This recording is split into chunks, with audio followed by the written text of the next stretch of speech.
صراط المستقيم صراط الذين أنعمت عليهم غير المغضوب عليهم ولا الضالين صل على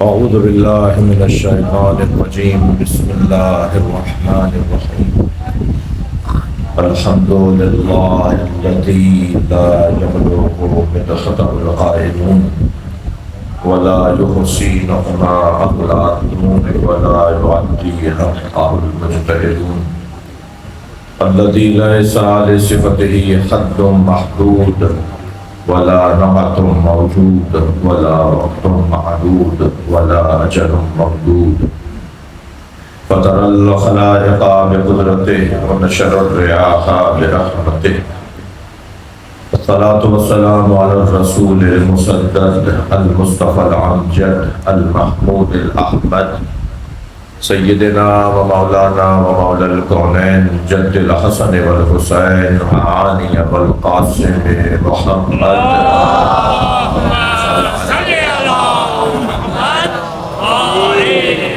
وآله الطيبين الطاهرين المعصومين الذين قال الله إنما يريد الله ليذهب عنكم الرجس أهل البيت ويطهركم تطهيرا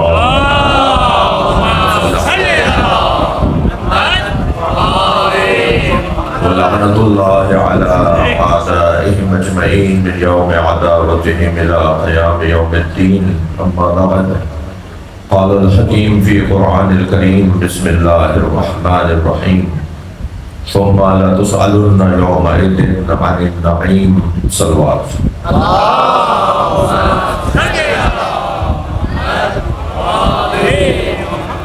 التماس کر رہا ہوں ایک سورہ فاتحہ 3 مرتبہ سورہ اخلاص سائیں سید مطار والی شاہ ان کے فرزند ان کے گھر کے اور مرحومین آپ سب کے مرحومین رحم اللہ من قرأ الفاتحہ بسم اللہ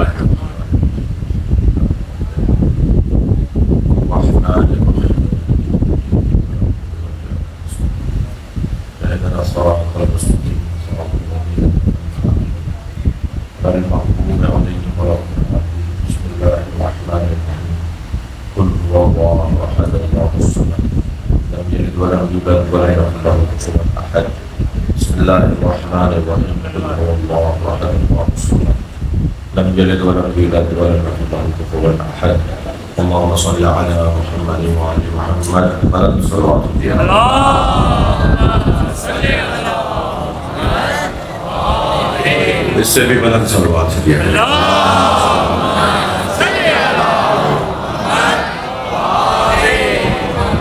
سورہ مبارکہ التکاثر 8ویں آیت بہت مختصر ہے مگر بہت ہی اہم ہے اس اعتبار سے اہم ہے کہ اس نے ہمیں متوجہ کیا ہے کہ قیامت میں تم سے کچھ پوچھا جائے گا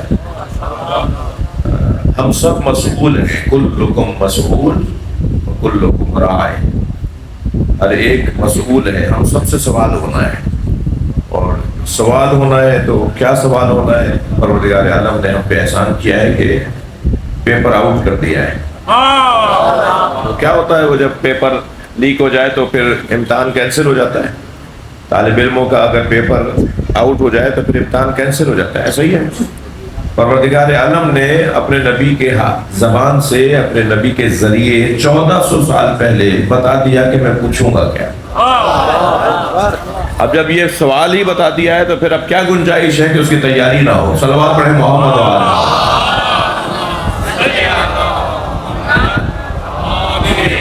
سرکار فرماتے ہیں 4 چیزوں کے بارے میں تم سے پوچھا جائے گا تھکے ہوئے تو نہیں آپ سننا چاہ رہے تھوڑی دیر مجھے سرکار فرماتے ہیں 4 چیزوں کے بارے میں پوچھا جائے گا قیامت کے دن 4 چیزوں کے بارے میں پوچھا جائے گا ان سنک بتاؤ تم نے اپنی عمر کہاں گزاری یہ جو عمر ہے نا ہماری بھائی بیٹا کتنے سال کے ہو یہ کہے گا 24 سال بھائی آپ کتنے سال کے ہو یہ کہے گا 30 سال کا آپ کتنے میں 50 سال کا ہوں یہ جو ہم اپنے عمر بتا رہے ہوتے ہیں یہ سالوں میں ہم عمر بتا رہے ہوتے ہیں جبکہ ہمارا مسئلہ لمحوں کا ہے یعنی ہم سے سوال ہوگا لمحوں کا، ہم جواب دے رہے ہیں سالوں کا۔ توجہ ہے، ہم جواب دے رہے ہیں سال کا۔ کتنے سال کے ہیں؟ 70 سال کے، 60 سال کے۔ لمحے لمحے کا سوال ہونا ہے۔ مجھے بتائیے ایک لمحہ میری زندگی کا کتنا قیمتی ہے کہ اگر ایک لمحے میں فیصلہ لے رہا ہوں جس کی بنیاد پر میری زندگی آگے بڑھے گی۔ میں اور ذرا روشن کہہ دیتا ہوں، مجھ جیسا اس جیسے کی بیعت نہیں کرے گا، یہ حسین مولا نے کتنی دیر میں کہا؟ مثلی لا یبایع مثلا، مجھ جیسا اس جیسی کی بیعت نہیں کر سکتا۔ یہ کتنی دیر لگی ہوگی اسے بولنے میں؟ ایک لمحہ لگا نا۔ وہ مولا حسین نے جو ایک لمحے میں فرمایا کہ مجھ جیسا اس جیسے کی بیعت نہیں کر سکتا، اس ایک لمحے نے آج تک ہمیں مرید بنایا ہوا ہے۔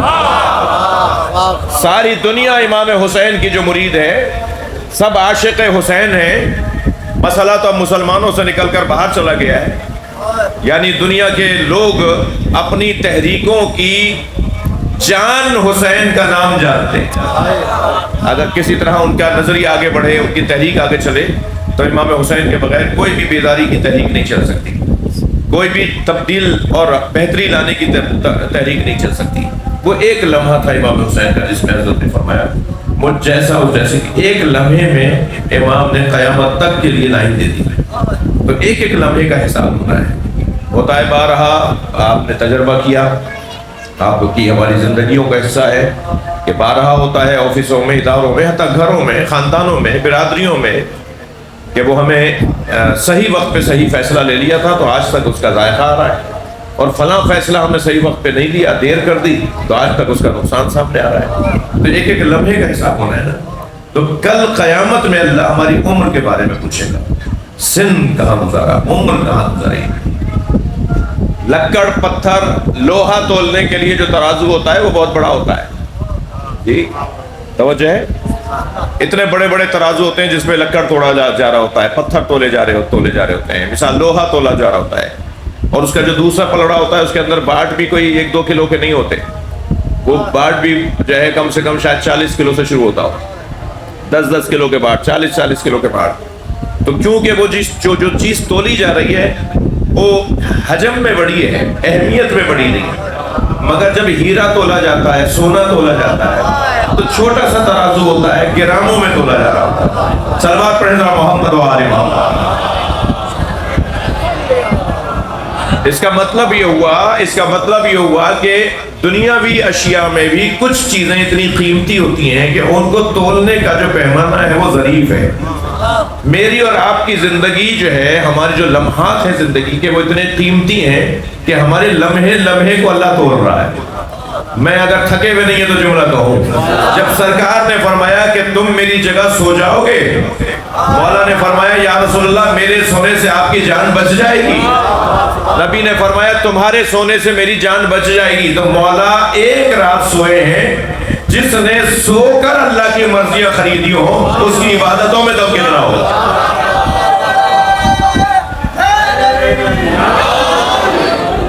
آمادہ ہے کچھ ایک جملہ اور کہہ دوں؟ شاہ صاحب آئیے، ایک صلوات اور نبی اور آل نبی پہ بلند کرنا، اس سے بلند صلوات پڑھ لیجئے۔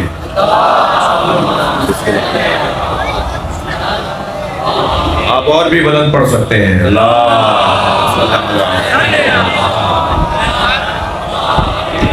میں چٹکی بھرنے کا اور اذیت پہنچانے کا قائل نہیں ہوں، کسی کو ذہنی طور پہ اذیت ہو، کسی کو ہم چٹکی بھریں، یہ اچھی بات نہیں ہے، مگر میرا سوال یہ ہے کہ الصلاۃ خیر من النوم، یہ جو اذان میں، فجر کی اذان میں بولا جاتا ہے، تم نے کبھی سوچا کہ جس نماز کو تم نیند سے افضل کہہ رہے ہو، ادھر نیند میں ایک نیند علی کی ہے؟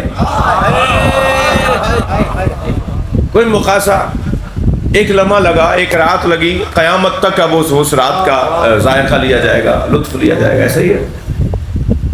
پوچھا جائے گا تم نے عمر کہاں گزاری؟ میں بچوں جوانوں سے کہہ رہا ہوں، سب سے عرض کر رہا ہوں کہ اپنے آپ کو قیمتی بنانے کے لیے وقت کا استفادہ ہے۔ جتنا زیادہ میں اور آپ اپنے وقت سے استفادہ کر سکتے ہیں، اتنا میری قیمت بڑھتی چلی جائے گی۔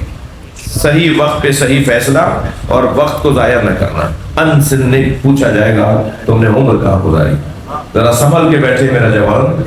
معصوم فرماتے ہیں دوسرا سوال اللہ کرے گا ان شبابک, جوانی کہاں گزاری. ساری زندگی کے بارے میں علیحدہ پوچھا جائے گا اور صرف جوانی کے بارے میں علیحدہ پوچھا جائے گا. ایک مولا سجاد علیہ السلام سے اور یہ روایت امام جعفر صادق علیہ السلام سے بھی ہے. ایک جوان کا سامنا ہوا, حضرت نے اسے پوچھا کہ کون ہو؟ کہنے لگا مولا میں آپ کا شیعہ ہوں. حضرت نے فرمایا کرتے کیا ہو؟ کہنے لگا کچھ نہیں کرتا. حضرت نے فرمایا مجھے اپنے اس شیعہ جوان سے پیار نہیں ہے جو فارغ رہتا ہے. اس کا ایک کو بند کر دو.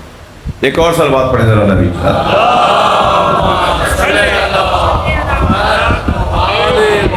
فرمایا مجھے اس شیعہ جوان سے کوئی پیار نہیں ہے, میں اسے نہیں چاہتا, میں اسے پسند نہیں کرتا جو فارغ رہتا ہوں. ڈاکٹر صاحب, میمن صاحب, یہ میری ایک قسمت ہے کہ اکثریت مجھے مجلسوں میں جوان کی سننے آ رہی ہے, یعنی جوان زیادہ ہوتے ہیں ہمارے مجموع میں. تو یہ میرے پیارے ہیں, انہوں نے گناہ کم کیے ہیں اس لیے ان کے چہروں پہ نور ہے. ابھی بہت کچھ یہ کر سکتے ہیں, ان کو اللہ نے توانائی عطا کی ہے. تو میں ان سے کہہ رہا ہوں کہ اپنا وقت ضائع نہیں کرو. یہاں بیٹھ کر, وہاں بیٹھ کر, فلاں بیٹھک میں فلاں دوست کے یہاں 2 گھنٹے لگا کے آ گئے, 4 گھنٹے لگا کے آ گئے. یہ سارے کام ہوں گے بڑھاپے میں. جب بوڑھے ہو جائیں گے نا پھر تو بیٹھک ہی ہو نہیں ہے. یہ جوانی میں بیٹھکیں کیوں ہو رہی ہیں؟ اور آیت اللہ بہجت کا تو ایک عجیب جملہ ہے. فرماتے ہیں کہ آخری زمانہ آ چکا ہے جس کے لیے سرکار نے فرمایا تھا کہ آخری زبانوں کی ملاقاتیں گناہوں سے بھری ہوئی ہوں گی. آخری زمانے کی ملاقاتیں, بیٹھکیں, ملاقاتیں گناہوں سے بھری ہوئی ہوں گی. لہذا کیا ضرورت آ رہی ہے, خاص طور پہ جوانوں سے کہہ رہا ہوں کہ آپ وہاں بیٹھ رہے ہیں, وہاں بیٹھ رہے ہیں. اگر 3 مہینے کا گیپ آ گیا ہے, سیمسٹر ختم ہو گیا, جون جولائی کی چھٹی آ گئی, یا مثال کے طور پہ یونیورسٹی میں کوئی ایشو ہوا, تو کوئی ڈھونڈ لو بھائی 2 مہینے کا کوئی کورس, کوئی مصروفیت, کوئی مشغلہ.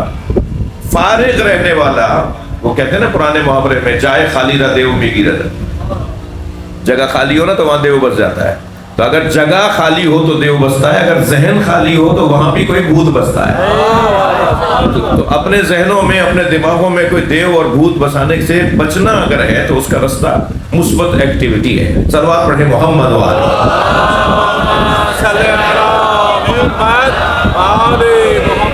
مثلا مولانا تھوڑا سا میرا جو ہے نا وہ, معاف کیجیے گا میں بہت نیچے آ کے بات کر رہا ہوں, مثلا میرا تھوڑا سا پیٹ باہر آ رہا ہے, وہ جم جوائن کر لیا ہے میں نے. بھائی کوئی باڈی کو جو ہے نا وہ ایکٹیو رکھنے کی, اور سوئمنگ سیکھ لی جائے, کوئی تیراکی سیکھ لی جائے, کوئی مثال کے طور پہ فائٹنگ سیکھ لی جائے, کوئی فرسٹ ایڈ کی ٹریننگ کر لی جائے. کوئی 50 کام ہے کرنے کے, اور سارے مثبت کام ہے کہ جو ہمیں کرنے کے. جوان ہی کر پائے گا یہ کام, نہ بچے کا کام ہے یہ, نہ یہ بڑھاپے کا کام ہے. تھک رہے ہیں آپ میری بات سے؟ پہلا سوال ان سنک, دوسرا سوال ان شبابک, تیسرا سوال ان مالک. پوچھا جائے گا مال کہاں سے کمایا, مال تم نے کہاں سے کمایا, یا پیسہ کہاں سے آیا. میراث میں ملا ہے تو اجداد کی میراث کو محفوظ رکھنا ایک اور ذمہ داری ہے. خود محنت کر کے کمایا ہے تب بھی بتانا پڑے گا کہ کیسے کما لیا. مجھے معاف کیجئے گا عزیزان گرامی, مال کا حلال اور پاک ہونا ہماری نسلوں پر اثر ڈالتا ہے. 2 رکعت نماز اگر غصبی جگہ پر پڑھی جائے تو اللہ 2 رکعت نماز کو قبول نہیں کرتا, تو مولا حسین غصبی جگہ پر مجلس کو کیسے قبول کریں گے. کسی کے مال چھین کر, کسی کا پیسہ لوٹ کر, کسی کے گھر میں قبضہ کر کے مجلس کر رہے ہیں, بھائی بڑی نیاز کرتے ہیں, واپس ہو جائیں گی ساری, کوئی فائدہ نہیں ہوگا. مال کہاں سے آیا, ناراض تو نہیں ہو رہے, مال کہاں سے آیا, کہاں خرچ کیا, اس کے بارے میں پوچھا جائے گا. اور چوتھی بات بتا دوں, معصوم فرماتے ہیں ان حبنا اہل البیت. چوتھا سوال ہوگا بتاؤ اہل بیت کی محبت کو کیسے پایا. ہم سب سے اہل بیت کی محبت کے بارے میں پوچھا جائے. محبت, اب میں نے مقدمہ مکمل کیا, اس سے زیادہ نصیحتیں نہیں کروں گا, آپ برا نہیں منائے کوئی بات کا. محبت اہل بیت وہ لازمی سوال ہے. پیپر میں ہوتا ہے نا کہ ایک فلاں سوال لازمی سوال ہے, وہ اگر سوال کا جواب دیا تو بہت سارے سوالات اگر کمزور بھی ہو گئے تو پروموٹ ہو جاؤ گے.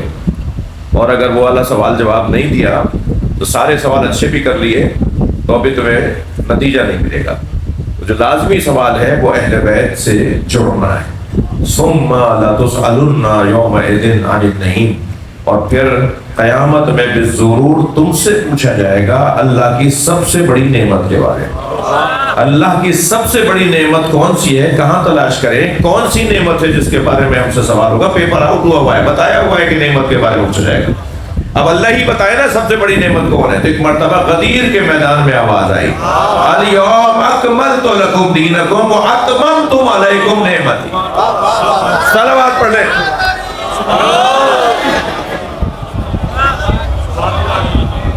سب سے بڑی اللہ کی نعمت، سب سے بڑی اللہ کی نعمت غدیر کے میدان میں نظر آئی. اللہ کی سب سے بڑی نعمت کو علی کہتے ہیں. ہم سب سے مولا علی کے بارے میں پوچھا جائے گا. توحید پروردگار کا جب اعلان ہوا، عقیدہ توحید کا جب اعلان ہوا تو اتنے جھگڑے ہوئے. کوئی حضرت سمیہ سے جا کے پوچھے، کوئی حضرت یاسر سے جا کے پوچھے، کوئی حضرت بلال حبشی سے جا کر پوچھے کہ عقیدہ توحید کے پرچار اور تبلیغ میں انہوں نے کتنا اپنا تکلیفیں اٹھائی ہیں. عقیدہ توحید کی خاطر جو نقصان ہوا ہے وہ تاریخ کے اندر موجود ہے. اعلان نبوت ہوا، سرکار دو جہاں نے اپنی نبوت کا اعلان کیا تو کتنا نقصان ہوا. کوئی جناب سلمان فارسی سے، کوئی جناب ابو ذر غفاری سے پوچھے جی اعلان نبوت فرما رہے تو مسلسل پتھر، خود سرکار نے پتھر کھائے، خود سرکار کے اوپر حملے ہوئے. نماز پڑھ رہے کوئی چیز ڈال کے چلے جاتے ہیں نبی مکرم کے اوپر. بے ادبیاں، کبھی کہتے ہیں یہ مجنون ہے، کبھی کہتے ہیں یہ معاذ اللہ ساحر ہے، جادوگر ہے. اتنی اذیتوں کا سامنا فرمایا. ما اوذیت نبی قط کما اوذیت، ما اوذی نبی قط کما اوذیت. کسی نبی کو اتنی اذیتوں کا سامنا نہیں ہوا جتنا اکیلے مجھ مصطفیٰ نے اذیتیں اٹھائی. جی عقیدہ توحید کے موقع پر بھی جھگڑے ہوئے، لڑائیاں ہوئیں، فساد ہوا. عقیدہ نبوت اور نبی کے اعلان کے موقع پر بھی جھگڑے ہوئے. مگر عجیب بات ہے جب غدیر میں مولا علی کی ولایت کا اعلان ہوا تو سارے مسلمانوں نے مبارکباد دی.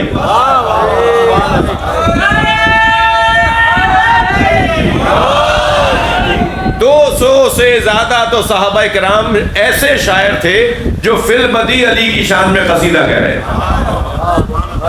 جو علامہ امینی نے الغدیر کے اندر لکھا ہے کہ میدان غدیر میں 1,20,000 سے زیادہ، 1,24,000، 1,18,000 مختلف، 1,20,000 تقریباً صحابہ کرام سے خطاب تھا نبی مکرم کا. اس وقت مجلس میں 1,000 لوگ ہوں گے زیادہ سے زیادہ. آپ ذرا 1,00,000 کو تصور کریں مجمع کتنا بڑا ہوتا ہے. اتنے بڑے مجمع سے سرکار نے ہر کچھ دیر کے بعد ایک بندہ کھڑا کیا ہوا تھا کہ حضرت کی وہ بات سن کر وہ آگے بولتا تھا، پھر آگے ایک اور بندہ کھڑا ہوا تھا وہ پھر بولتا تھا تاکہ سب کو آواز چلی جائے. اور جب تک آخری بندہ بول نہیں لیتا تھا نبی دوسری بات شروع نہیں کر دیتا. سمجھ میں آ رہا ہے نا کہ اتنی دیر کیوں لگی تھی. وہ جو سرکار نے اتنی دیر خطبہ دیا ہے جی، بعض روایات میں ہے کہ 4 گھنٹے تک نبی بولتے رہے جی. مجھے اپنے 2 مصرے یاد آ رہے ہیں. عرض کیا ہے کہ پالان ان کے ضبط تھے، جاتے وہ کس طرح.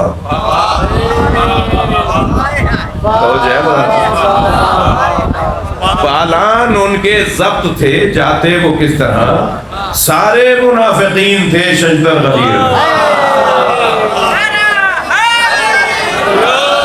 اب وہ چاہے وہ 20% لوگوں کی خاطر ہی نبی مکرم نے 80% کو بھی روک لیا ہو. اور پھر عجیب بات ہے کہ سرکار نے فرمایا جو آگے چلے گئے انہیں واپس بلاؤ، جو پیچھے رہ گئے ان کا انتظار کرو. تو میں سوچتا تھا شاہ صاحب کہ یہ کون سے مسلمان تھے جو نبی سے آگے چلے گئے تھے. تو میں نے 2 مصرے کہہ دیے شاہ صاحب، 2 مصرے ہو گئے. میں نے عرض کیا کہ یوں بھی نبی کے آگے چلے حج گزار لوگ. بھائی شعر سن رہے ہیں ذرا گردن ہلا دیجیے. یوں بھی نبی کے آگے چلے حج گزار لوگ، کیونکہ نہیں تھے مالک اشتر غدیر میں. صلوات پڑھ لیں محمد وآلہ. بڑا سجایا سرکار نے. مولا علی کا میلاد نبی نے خود سجایا ہے. مولا علی کی ولایت کا اعلان کا جشن ولایت علی کا اہتمام خود نبی نے کیا ہے. سرکار دو جہاں نے فرمایا ہے کہ اس دن جو غسل کرے اور نئے کپڑے پہنے اسے حج کرنے کا ثواب ملے گا. میں کل اور پرسوں غدیر کی محفلیں پڑھ رہا تھا چکوال میں اور اسلام آباد میں اور فیصل آباد میں. تو وہاں میں نے گزارش کی کہ آئندہ پہلے سے انتظام ہو. 1 مہینہ پہلے ایک بچوں آپ سے کہہ رہا ہوں یاد رکھنا, خاص دعا دوں گا تمہیں اگر تم نے یاد رکھا. آئندہ سال 18 ذی الحج سے 1 مہینہ پہلے سے میسج چلانا شروع کرو کہ عید غدیر آ رہی ہے, عیدی بانٹنی ہے. وہ جو عید فطر کے اوپر, عید الفطر پر, ماہ رمضان والی عید, میٹھی عید, اس پر ہم بینکوں سے نئے نوٹ نکلواتے ہیں نا, وہ آپ کی مرضی ہے نکلواتے رہیے گا, مگر نوٹ بانٹنے کا دن تو 18 ذی الحج ہے. اگر ہم نے عید غدیر پر عیدی بانٹنا شروع کر دی نا, ناراض نہیں ہوگا کوئی. اگر عید غدیر والے دن ہم نے عیدی بانٹنا شروع ہوئی نا تو ہمارے امام بارگاہ چھوٹے پڑ جائیں گے, اہل بیت کے چاہنے والوں میں اضافہ ہو جائے گا. جذب کرنا ہے, لوگوں کو خوشی دینی ہے, صلوات پڑھنے محمد و آلہ.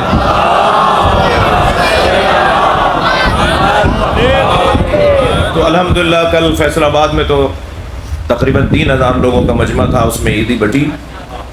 100 روپے کا نوٹ بھی بٹا, 50 روپے کا نوٹ بھی بٹے. ایک صاحب کہنے لگے اس پہ ہم مہر لگا دیں کہ صاحب یہ, میں نے کہا نہیں مہر نہیں لگاؤ, یہ استعمال ہو. یہ مہر لگا دو گے وہ پیسے نہیں لے گا, کہ صاحب یہ تو استعمال میں نہیں, استعمال ہونا چاہیے. بچوں کو انتظار ہو کہ عیدی کا دن آ رہا ہے, بچے پڑھ پڑھ کر اپنے بڑوں سے کہیں کہ آج مولا علی کی تاج پوشی کا دن ہے, ہماری عیدی کہاں ہے. اس ماحول کو بنانا ہے صلوات اور نبی کی ذات پر.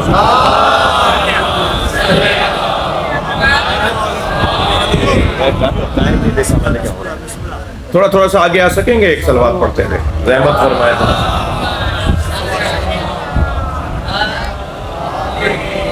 اور صلوات پڑھ لیجئے نبی.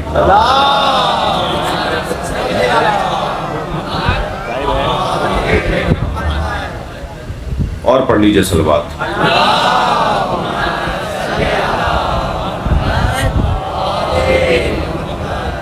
بات آگے بڑھے. جشن میں شرکت نہیں ممکن مقدر کے بغیر. مجھے اپنے اشعار یاد آ رہے ہیں کہ جشن میں شرکت نہیں ممکن مقدر کے بغیر, آ غدیری ذوق لے کر بغض حیدر کے بغیر.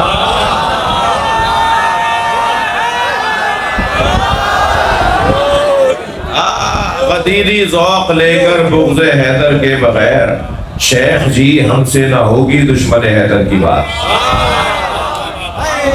ہمیں علی کے دشمن کا نام لینا ہی پسند نہیں ہے. آپ کہہ رہے ہیں اس کے فضائل پڑھو.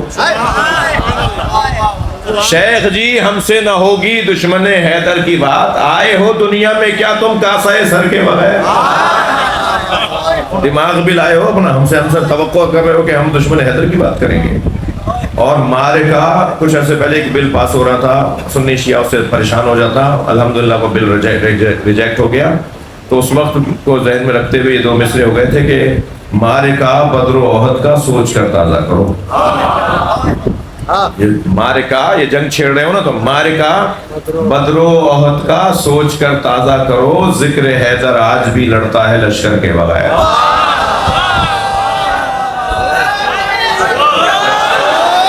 ذکر حیدر آج بھی لڑتا ہے لشکر کے بغیر. اللہ اکبر. اگر آپ کی توجہات میرے ساتھ ہے تو ایک شعر اور سنا دیتا ہوں. جی, ذکر حیدر آج بھی لڑتا ہے لشکر کے بغیر. اور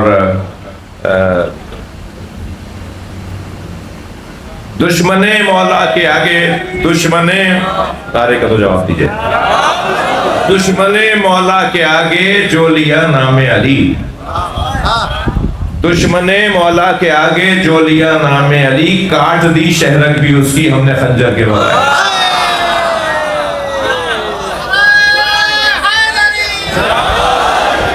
تو یہ جو ولایت مولا علی ہے نا, یہ جو مولا علی کا جو پیار ہے, مولا علی سے جو جوڑا ہے, مجھ طالب علم سے اگر کوئی پوچھے کہ مولانا 63 برس کی نبوی حیات کو 2 جملوں میں خلاصہ کریں, 2 جملوں میں بتائیں مثلا 2 جملوں میں بتائیں کہ نبی نے 63 سال تک کیا پہنچایا، تو میں طالب علم کہوں گا کہ نبی نے 63 سال تک یا اللہ سمجھایا یا علی سمجھایا۔ میں کوئی خطابت یا کوئی زور سے بول کر یہ نہیں کہ صاحب میں نے اونچی آواز میں بول دیا تو بس میں نے بول دیا تو مان لیا جائے گا، نہیں، ائمہ اہل بیت نے یہی فرمایا۔ ساری زندگی نبی نے یا اللہ سمجھایا یا علی سمجھایا، اور دونوں کو یعنی دونوں ولایتیں، نبی کے پاس بھی ولایت ہے، نبی بھی ہمارے مولا ہیں، اللہ مولا، نبی مولا، علی مولا، یہ ہمارے 3 مولا ہے نا قرآن کی روشنی میں، سرکار کے احادیث کی روشنی میں ہمارے 3 مولا ہیں۔ انما ولیکم اللہ ورسولہ والذین آمنوا الذین یقیمون الصلاۃ ویؤتون الزکاۃ وہم راکعون۔ تمہارا مولا، تمہارا ولی اللہ ہے، اللہ کا رسول ہے، اور وہ جو صاحب ایمان ہے جس نے نماز قائم کی اور جس نے حالت رکوع میں زکوٰۃ دی۔ حالت رکوع میں زکوٰۃ سب کو پتہ ہے، بالاتفاق اس آیت کی تفسیر کے اندر سنی نے، شیعہ نے، سب نے لکھا ہے کہ آیت اس وقت نازل ہوئی جب مولا علی نے رکوع کی حالت میں فقیر کو جو مسجد میں آ کے کہہ رہا تھا مجھے کوئی اللہ کے دروازے سے دینے والا ہے، اللہ کی اس بارگاہ میں، مثلا مسجد اللہ کی بارگاہ ہے، اللہ کی بارگاہ سے مجھے کوئی دینے والا ہے، مولا علی حالت رکوع میں تھے۔ اہل سنت کہتے ہیں کہ مولا نے اپنی ابا گرا دی اور اشارہ کر دیا کہ اسے اٹھا لے، اور ہمارے علماء نے لکھا ہے کہ مولا نے اپنا ہاتھ رکوع کی حالت میں ایسے پھیلایا اور انگوٹھی کو ظاہر کیا کہ میری انگوٹھی اتار، وہ انگوٹھی اتار کے لے گیا۔ جب یہ انگوٹھی اتار کر لے گیا تو آیت نازل ہوئی کہ تمہارا مولا اللہ ہے، تمہارا مولا اللہ کا رسول ہے، تمہارا مولا وہ ہے جو صاحب ایمان ہے، جس نے نماز قائم کی اور جس نے حالت رکوع میں زکوٰۃ دی۔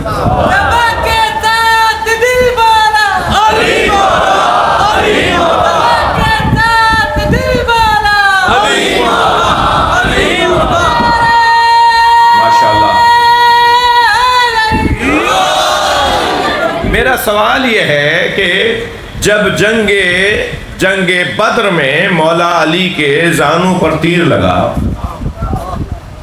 اور وہ تیر نکالتے تھے تو مولا کو تکلیف ہوتی تھی، تو مولا نبی نے فرمایا کہ علی جب سجدے میں ہو تب تیر نکال لینا، اس لیے کہ علی حالت سجدہ میں اپنی ذات کو ختم کر کے اللہ میں فنا ہو جاتے ہیں۔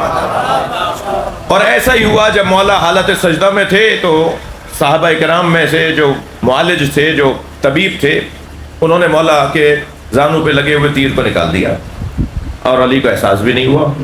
سوال یہ ہے کہ جو حالت رکوع میں تیر کا احساس نہ کرے، جو حالت سجدہ میں تیر کا احساس نہ کرے، وہ حالت رکوع میں فقیر کی آواز سن کیسے رہا؟ ہاں یہ مسئلہ ہے نا بھائی، اس کو حل کرنا ہے۔ مولا سجدے میں ہو تو انہیں یہ پتہ نہ چلے کہ تیر نکل گیا، اور مولا رکوع میں ہو تو انہیں فقیر کی آواز آ جائے، اور فقیر کو وہ حالت رکوع میں انگوٹھی صدقے میں دے بھی دیں۔ نقن صاحب نے، علامہ علی نقی نقن صاحب نے اس مسئلے کو حل کیا ہے۔ انہوں نے فرمایا کہ علی حالت نماز میں اللہ کی بارگاہ میں ہوتے ہیں، اور جو اللہ کی بارگاہ میں ہوتا ہے اسی کو وہ آواز آئے گی کہ جو اللہ کی بارگاہ میں مانگ رہا۔ مانگنے والے نے اللہ کی بارگاہ میں مانگا تھا، دے گا وہی جو اللہ کی بارگاہ میں ہوگا۔ اس نے مولا علی سے تو نہیں مانگا تھا، اس نے تو مسجد میں آ کے کہا تھا کہ اس بارگاہ سے مجھے کوئی دے گا۔ بھائی میں کچھ اور کہنا چاہ رہا ہوں، مسجد میں آ کر فقیر نے کہا مجھے اللہ کی بارگاہ سے کوئی دے گا، علی نے رکوع کی حالت میں دے دیا، تو مجھے یہ کہنے کا حق ہے نا کہ ہم جب اللہ کو پکاریں گے تو علی مدد کرے گا۔ اچھا، جب اللہ کو پکارنے پہ علی مدد کرے گا تو پھر یہ کیوں نہیں سمجھ میں آتا کہ جب علی کو پکارا جاتا ہے تو اللہ کو مان کر پکارا جاتا ہے؟ خبردار، مولا علی سے مدد مانگنے والا اللہ کا منکر نہیں ہے۔ اللہ پہنچایا نبی نے یا علی مولا پہنچائے نبی نے؟ تھکے ہوئے تو نہیں ہیں؟ میرے مولا رضا فرماتے ہیں کلمۃ لا الہ الا اللہ حصنی، اللہ کی حدیث ہے، حدیث قدسی ہے کہ لا الہ الا اللہ مجھ اللہ کا قلعہ ہے، جی کوٹ ہے، کوٹ چاچا بندہ ہوں، کوٹ، لا الہ الا اللہ مجھ اللہ کا قلعہ ہے۔ فمن دخل حصنی امن من عذابی، اور جو میرے قلعے میں داخل ہو گیا وہ میرے عذاب سے بچے گا۔ آ جاؤ میرے قلعے میں، آ جاؤ، میں تمہیں عذاب نہیں دوں گا۔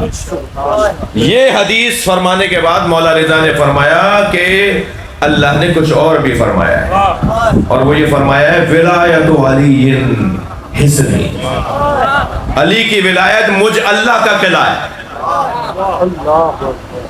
مولا علی کو ماننا گویا اللہ کی پناہ میں جانا ہے۔ سمجھو میرے بچوں، جتنا علی علی بولو گے اتنا اللہ سمجھ میں آئے گا۔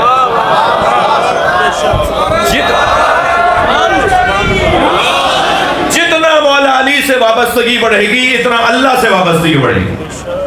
ولایت علی ابن ابی طالب حصنی، اللہ فرما رہا ہے علی کی ولایت مجھ اللہ کا قلعہ ہے۔ کبھی کہا لا الہ الا اللہ میرا قلعہ ہے، جو اس میں داخل ہو گیا وہ عذاب سے بچ گیا۔ کبھی اسی اللہ نے ارشاد فرمایا علی کی ولایت مجھ اللہ کا قلعہ ہے، جو اس قلعے میں داخل ہو گیا وہ مجھ سے میرے عذاب سے بچ گیا۔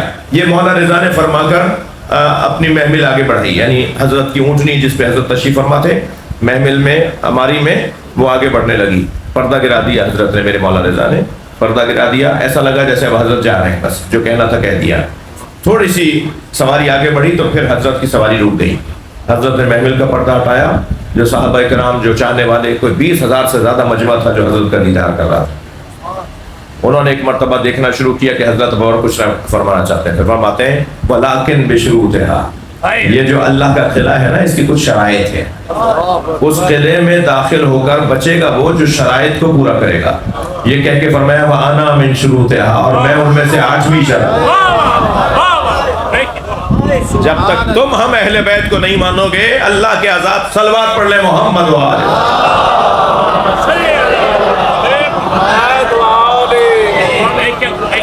اللہ کے عذاب سے نہیں بچ سکو گے بغیر علی کے۔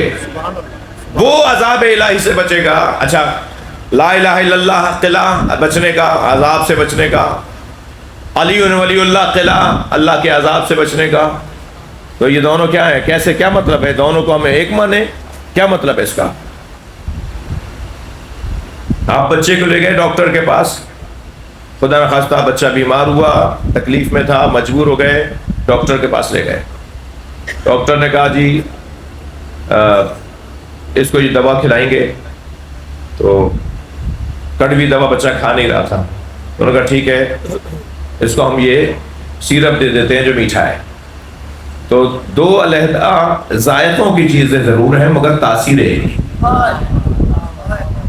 مثلا کبھی کیا ہوتا ہے کہ نہیں سیرپ نہیں دیں گے انجیکشن لگائیں گے، تو وہ جو اس کا اثر تھا وہ وہی اثر اس کا بھی ہے۔ تو ہیں دو مختلف چیزیں مگر دونوں کا اثر ایک ہے۔ ایک ہے لا الہ الا اللہ، ایک ہے علی ولی اللہ، اور دونوں کا اثر ہے عذاب سے بچنا۔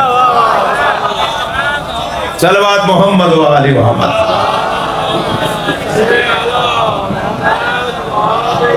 میں اس ذوق کا نہیں ہوں، میرے پاس معلومات اس کی بہت زیادہ نہیں ہے، لیکن تصدیق کر کے آپ کو یہ جملہ کہہ رہا ہوں۔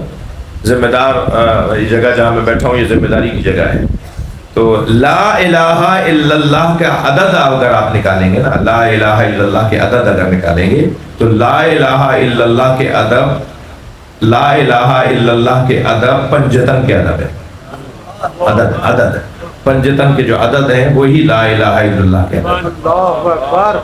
پروردگار عالم نے وہ نہیں چاہتا کہ کوئی مجھے مانے بغیر علی، کہتا ضرورت ہی نہیں میرا کلمہ پڑھے، ایسا کلمہ مجھے پسند ہی نہیں ہے جو علی کے بغیر ہو۔ لب لباب یہ ہے، خلاصہ یہ ہے کہ اللہ اپنے توحید کے عقیدے کو ہم سے تسلیم کرے گا، ہماری بات کو مان لے گا اگر ہم مولا علی کے ذریعے سے آئیں گے۔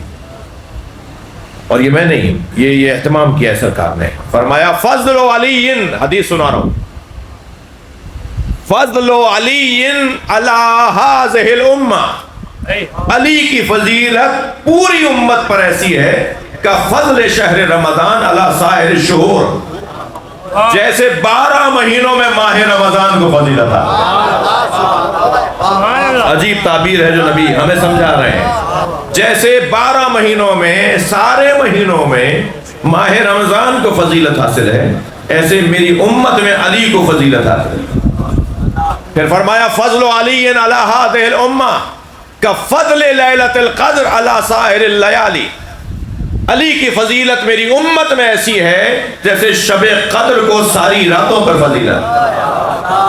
پھر فرمایا فضل علی علی ہذہ الامہ کفضل الجمعہ علی سائر الایام، علی کو میری امت میں وہ مقام حاصل ہے جو ہفتے کے دنوں میں جمعے کو حاصل ہے۔ اچھا یہ کہہ کر رکے نہیں سرکار، فرمایا طوبی لمن آمن بہ وصدق بولایتہ وویل لمن جحدہ۔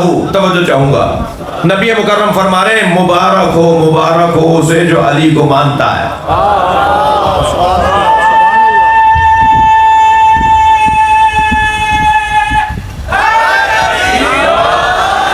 فرما رہے طوبی لمن آمن بہ، طوبی لمن آمن بہ، مبارک ہو اسے کہ جو علی پر ایمان لایا، جو علی کو مانتا ہے، وصدق بولایتہ، اور جو اس کی ولایت کو تسلیم کرتا ہے، گواہی دیتا ہے، تصدیق کرتا ہے، بولتا ہے علی کی ولایت کو، اسے مبارک ہو۔ لیکن آگے کیا فرماتے ہیں وویل لمن جحدہ، اور جو علی کا مخالف ہے وہ دوزخی ہے۔ ویل اسی کے لیے ہے، جہنم اسی کے لیے ہے۔ ایک اور جگہ فرماتے ہیں، بلکہ حدیث قدسی میں اللہ فرماتا ہے کہ لو اجتمع الناس علی حب علی بن ابی طالب، سن رہے ہیں نہیں؟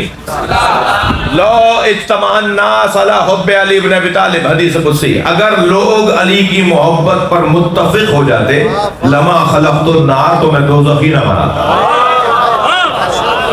صلوات پڑھ لیں نبی کی ذات پر۔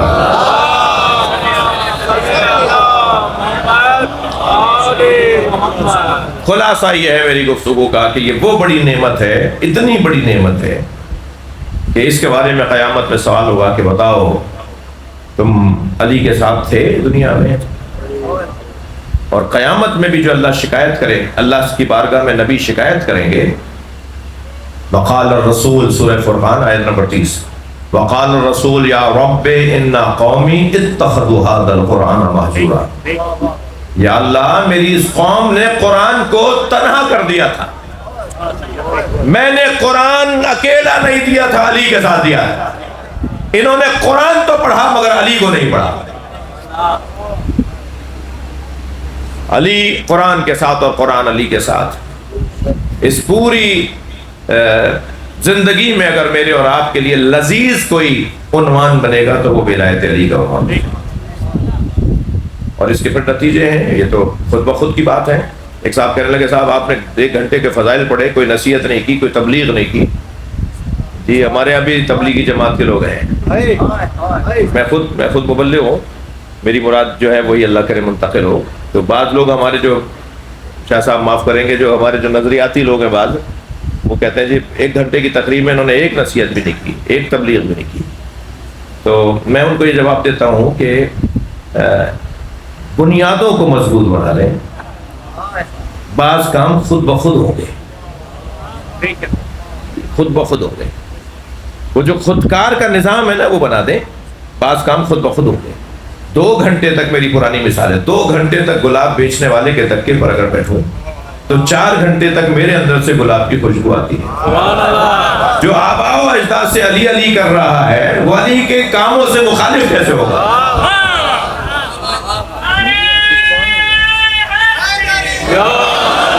وہ مولا علی کی سیرت سے مخالف کیوں ہوگا؟ وہ کیسے کہے گا کہ مجھے نماز کی ضرورت نہیں ہے؟ جو علی کو مانتا ہو وہ یہ کیوں نہیں سن رہا کہ مولا علی نے فرمایا الصلاۃ قرۃ عینی، نماز میری آنکھوں کی ٹھنڈک ہے؟ تو یہ کیسے ممکن ہے کہ علی مولا کا نعرہ لگاتا ہو اور وہ نماز نہ پڑھتا ہو؟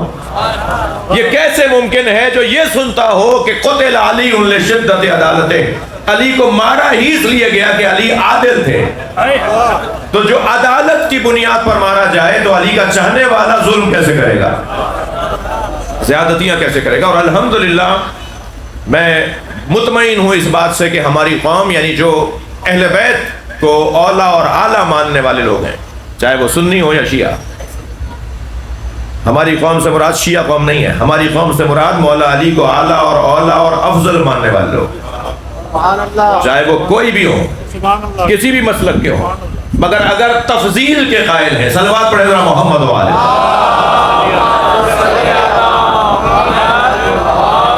تفضیل کے قائل ہیں کہ اللہ، رسول اللہ اور علی بعد از رسول اس کائنات میں سب سے بڑا وجود اگر کوئی علی کو مانتا ہے تو وہ ہماری قوم کا ہے، وہ ہماری قوم کا ہے، چاہے وہ کسی اور کچھ اور پریکٹس بھی کرتا ہو۔ توجہ ہے؟ تو یہ اگر ہو جائے تو میں نے دیکھا ہے کہ جو اس ذوق کے لوگ ہیں وہ اور لوگوں سے بہتر ہیں، ان کی زندگیوں میں اور لوگوں سے بہتری پائی جاتی ہے، عبادات میں، معاملات میں، گھریلو امور میں، تجارتی معاشی امور میں، نوکری کی زندگی میں۔ میں ابھی ایک ملک سے ہو کر آ رہا ہوں،